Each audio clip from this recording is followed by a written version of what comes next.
Hello বন্ধুরা, তোমরা দেখতে পাচ্ছ আমি একটা কিন্তু গেঞ্জি কারখানায় কাজও করি, শুধু দোকান চালাই না। দেখো ওই একটা আমার বন্ধু কিরম করে ইস্ত্রি করছে, খুব সুন্দর আয়রন করে, ওর হাতে হেভি স্পিড। আর ওই যে মেশিন ম্যান সেলাই করছে গেঞ্জি গেঞ্জি সেলাই করছে, ওর নাম পাপ্পু আর ওর নাম সেন্টু। ওরা দুজন মিলে গেঞ্জি সেলাই করছে আর কিছু বলার চেষ্টা করছে। দেখো তো কি বলছে, আমি শুনতে পাচ্ছি না। আর এই গেঞ্জি কলের লোক নেবে কাজের জন্য। তোমরা যদি কেউ কাজ জানো গেঞ্জির, তাহলে আমার কমেন্টে এসে জানাও, আমি তার সাথে যোগাযোগ করে নেব।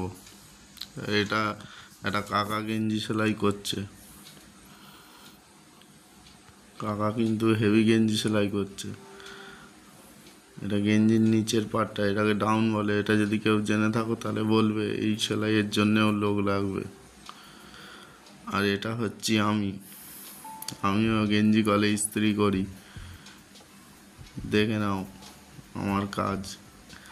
এটা আমার কাজ, আমি কিন্তু গেঞ্জি কলে ইস্ত্রি করি। তোমাদেরকে আবার টাটা দিয়ে বলে দিলাম যে হ্যাঁ আমি আছি। তোমরা হবে মিথ্যে কথা বলছি, আমিও কাজ করছি এখানে। যারা যারা কাজ করতে যাও আমার সাথে যোগাযোগ করো, এখানে লোক লাগবে।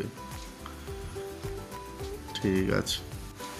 আর এই ইস্ত্রিটার কিন্তু ওজনও খুব আছে। তোমরা ভাবছো একদম হালকা, হালকা নয়, এটা 10 কেজি ওজন আছে। এই ইস্ত্রি করা খুব কঠিন কাজ একটা, গরমের সময় বিশেষ করে খুব কষ্টের একটা কাজ। যারা যারা এই কষ্টের কাজ করতে চাও তো আমার সাথে যোগাযোগ করো। মাইনেও ভালো পাবে তোমরা, মাইনে নিয়ে চিন্তা নেই। কাজটা কিন্তু একটু কষ্টের।